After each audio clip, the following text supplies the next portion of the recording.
আসসালামু আলাইকুম my sweet mobster ড্রামাটির 6 নম্বর এপিসোডের শুরুতে সকালে ঘুম ভাঙার পর আগের রাতের কিস নিয়ে ইউনা অনেক এম্বারাস ফিল করছিল। জিওয়ানও এটা নিয়েই ভাবছিল।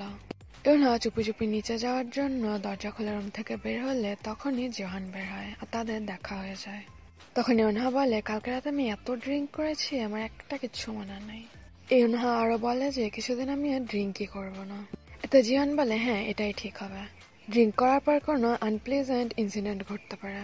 এটা শুনে ইউনা ভাবতে লাগে যে কিসটা জিওনের কাছে একটা আনপ্লেজেন্ট ইনসিডেন্ট ছিল, আর জিওন ভাবছিল যে আমার পরিবর্তে তখন যদি ইউনার সাথে অন্য কেউ থাকতো তাহলে কি ডেঞ্জারাস একটা সিচুয়েশন হতো। তাই ইউনা অনেক রেগে গিয়ে বলে, আমি খুবই দুঃখিত, আমি আপনার কাছ থেকে দূরে থাকার ট্রাই করব। এই বলে সে রেগে রুমের দরজা জোরে লাগিয়ে দেয়। এরপর জিওন নিচে এসে সবাইকে বলে, আমাকে আর বস বলে ডাকবা না, কারণ আগের দিন রাতে ইউনা বলেছিল তার এটা পছন্দ না। সে জেসুকে বলে তুমি আর গালি দিবা না, আর মানহকে বলে তোমার হাতের ট্যাটু ঢাকার জন্য লং স্লিভের জামা পরবা, কারণ এগুলিও ইউনার অপছন্দ। এরপর ইউনা বাইরে এসে উঠানের একটা জায়গা খুঁড়তে লাগে।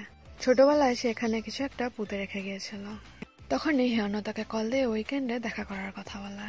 এরপর এনা জিওনের কোম্পানির সসেজ প্রমোট করতে আসে। তখন সে এক কামড় সসেজ খাওয়ার পর অসুস্থ হয়ে পড়ে। তাই জিওন তার কাছে আগে জিজ্ঞেস করে যে কি হয়েছে। এরপর তাকে ডাক্তারের কাছে নিয়ে যায়। আসলে এনার মাংসে অ্যালার্জি। হিয়নো সে ড্রাগ রিং নিয়ে ইনভেস্টিগেট করছিল। ইউনা ক্লাস নেওয়ার প্রিপারেশন নিয়ে সবার জন্য ওয়েট করছিল। এরপর তারা চারজন এসে বলে এনা যখন বেহুশ হয়ে যাচ্ছিল জিওন তাকে জড়িয়ে ধরেছে, এবার হয়তো জিওন বিয়ে করবে। এইসব শুনে ইউনার জেলাস ফিল হচ্ছিল। এরপর ইউনা সবাইকে থামিয়ে পড়ানো শুরু করে। কিছু সময় পর জিওন এসে লুকিয়ে লুকিয়ে তাদের কথা শুনছিল। তখন জেসু ইউনাকে জিজ্ঞেস করে 4 অক্ষরে জিওয়ানকে ডিসক্রাইব করো। এতে ইউনা বলে গ্যাংস্টার শোল্ডার।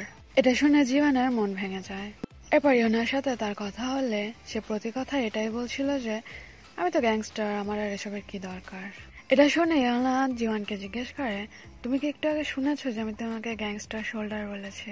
উত্তরে জিওয়ান হ্যাঁ বললে ইউনা অনেক জোরে জোরে হাসতে লাগে। এরপর ইউনা জিওয়ানকে বলে যে সার্চ করে দেখো ওয়ার্ডটার মিনিং কি। সার্চ করে জিওয়ান দেখে এটার অর্থ হলো অনেক বড় শোল্ডার। এদিকে ইলিয়ং মিওর সাথে দেখা করতে এসেছে। দেন তারা একসাথে ডিনার করে আর বিভিন্ন কথাবার্তা বলে। খাওয়া শেষ করে তারা রাস্তা দিয়ে হাঁটতে লাগলে এক দোকানে ভুল করে তাদের গায়ে পানি ঢেলে দেয়। সকালে জিওয়ান ঘাড়ের সব এক্সারসাইজ করা শুরু করে। জিওয়ান হংকে বলে এনার সাথে কন্ট্রাক্ট ক্যান্সেলের ব্যাপারে কথা বলতে, কারণ তার তো মাংসের অ্যালার্জি, সে কিভাবে জিওয়ানের প্রোডাক্ট প্রমোট করবে। এরপর ইউনা বাইরে যাওয়ার সময় জিওয়ানকে বলে সে একজন ফ্রেন্ডের সাথে দেখা করতে যাচ্ছে। আসলে সে হেওনোর সাথে যাচ্ছিল।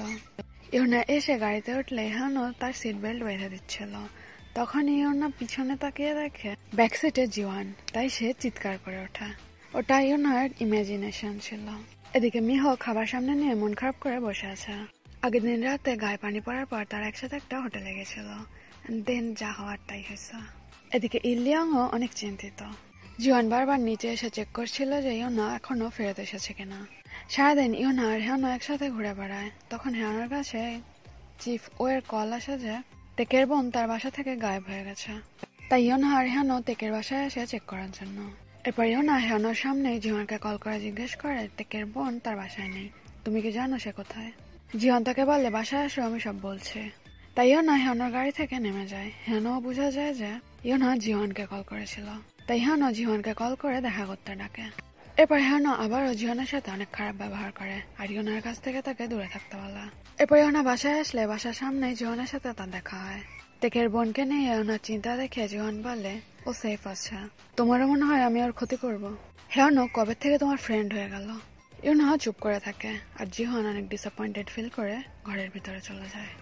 সকালে অনেক জোরে অ্যালার্মের শব্দে সবার ঘুম ভাঙে। ইউনা বুঝতেই পারে না কি হচ্ছে। সবাই জিনিসপত্র প্যাক করে গাড়িতে উঠে যায়।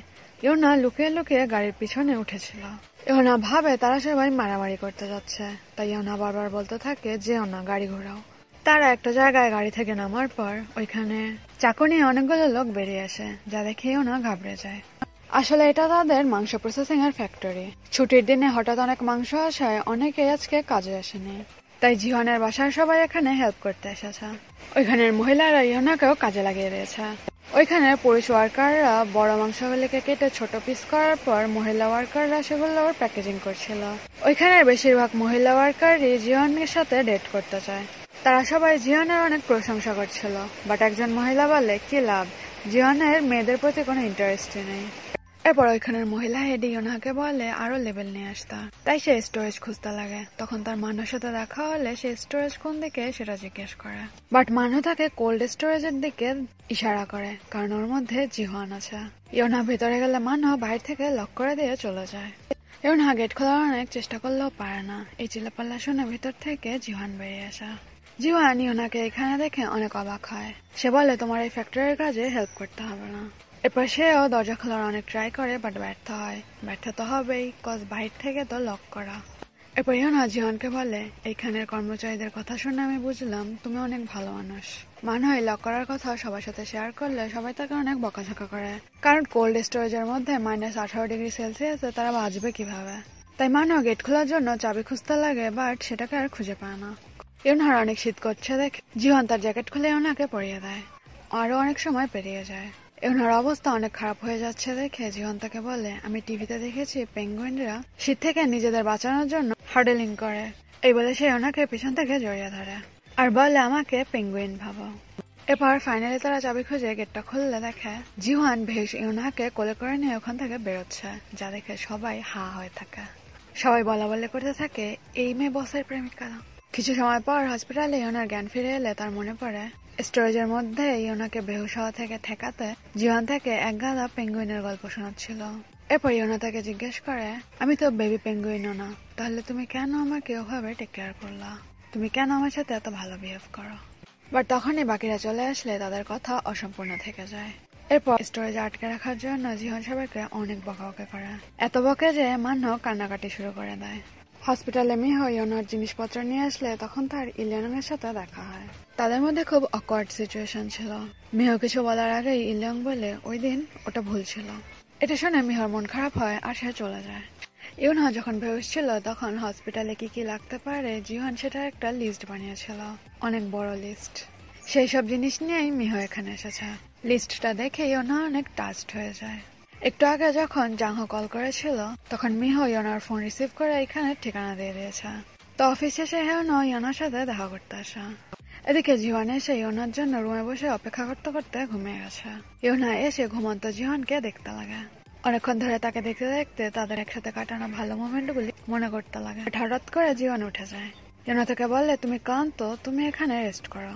জিহান বারবার মানা করা সত্ত্বেও ইয়োনা তাকে স্যালাইন নেয়। এরপর জিওয়ান পেশেন্টের বেডে শুয়ে থাকে আর ইয়োনা ভিজিটরের বেডে। এরপর তারা ছোটবেলার গল্প করতে করতে ঘুমিয়ে যায়। সকালে জিওয়ানের ঘুম আগে ভাঙলে সে ইয়োনার গায়ের কথাটা ঠিক করে দিয়ে ওখান থেকে আস্তে করে চলে যায়। এদিকে ইয়োনা আর জিওয়ানকে প্রাইভেসি দিতে গিয়ে মিহো হসপিটালের চেয়ারে সারা রাত ঘুমিয়েছিল, তাই তার মাসল ক্রাম্প হওয়ায় সে আর ঘাড় নাড়াতে পারে না।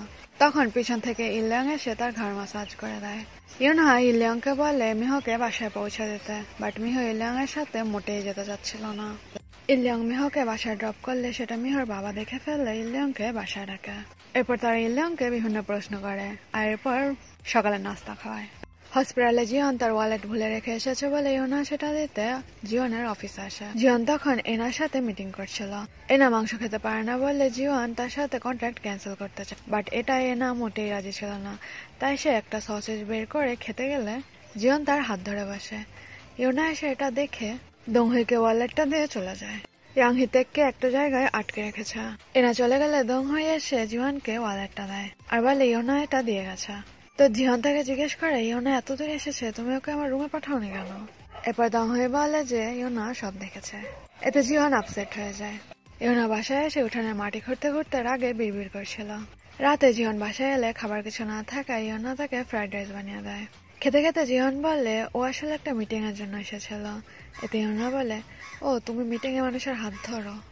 এরপর জিহান থালা বাটি ধুতে লাগে আর ইয়োনা তাকে ইনস্ট্রাকশন দেয়। হঠাৎ করে ইয়োনার চোখে সামনের ফোনা চলে গেলে জিহান সেটা পরিষ্কার করার জন্য ইয়োনার মুখ ধরে। এতে একটা রোমান্টিক সিচুয়েশন তৈরি হয়, বাট তখনই আবারও সবাই চলে আসলে জিহান আর ইয়োনা দুই দিকে সরে গিয়ে উড়ে ধরে কাজ করা শুরু করে।